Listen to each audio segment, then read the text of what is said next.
Hi, hello everyone. Welcome back to my channel. Today let's talk about the main general ideas about the paper Milton to the Pre-Romantic. Milton to the Pre-Romantic. The first topic is the Stuart Age 1603 to 1714. The Stuart Age refers to the period when the Stuart dynasty ruled England, Scotland and Ireland. It began with King James I, ruled from 1603 to 1625, who inherited the throne after Elizabeth I, and ended with Queen Anne's death in 1714, leading to the Hanoverian succession.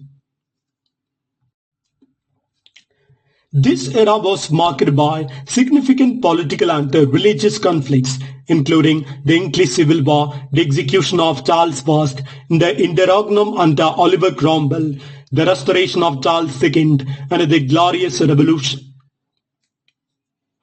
The period also saw the development of early modern government, shifts in economic structures, and the growing influence of parliamentary power over the monarchy.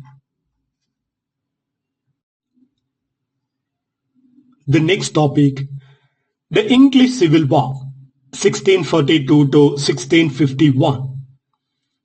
The English Civil War was a series of conflicts between the royalists, called the Cavaliers, who supported King Charles I, and the parliamentarians, called the Roundheads, who opposed his absolute rule.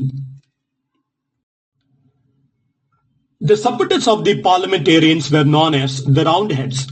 The term Roundheads comes from the men's habit of cropping the hair close to their heads. The supporters of Charles I were known as the Cavaliers. The Cavaliers means brave gentlemen. The Cavaliers left their hair grow in a long and a flowing style. The war was driven by tensions over taxation, the power of the monarchy, and religious disagreements. The First Civil War from 1642 to 1646, Parliament, led by figures like Oliver Cromwell, emerged victorious. The Second Civil War, 1648 to 1649, Charles I was captured, put on trial, and executed in 1649.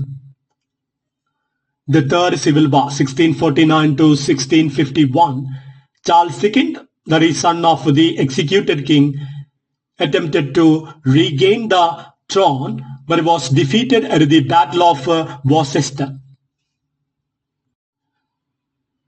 The war led to the abolition of the monarchy and the temporary establishment of the English Commonwealth.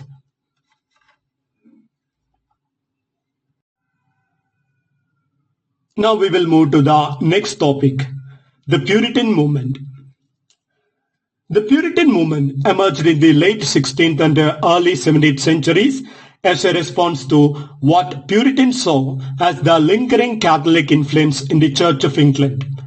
This happened especially through the military power of Oliver Cromwell and his son Richard Cromwell. Oliver Cromwell was a Puritan. As the name suggests, the Puritans wanted to purify the Church of England from all of the Catholic elements that still existed within the Church. They believed that the new Church of England was not reformed enough and that further steps should be taken. Puritans are often labeled as radical Protestants. They were up against the rule of bishop. They hated to see the church being reduced to a political body.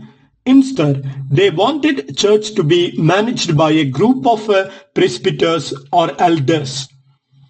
Puritans advocated for a stricter, more austere form of Protestant worship and lifestyle. Many Puritans played a crucial role in Parliament's victory in the Civil War, and during the interregnum they influenced the governance of England. However, after the restoration of the monarchy in 1660, Puritan influence declined and many sought a refuge in the American colonies, notably in New England.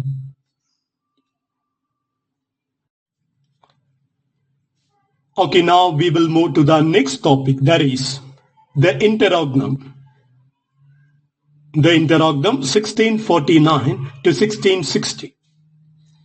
The Interregnum, the word means between reigns, was the period between the execution of Charles I in 1649 and the restoration of Charles II in 1660.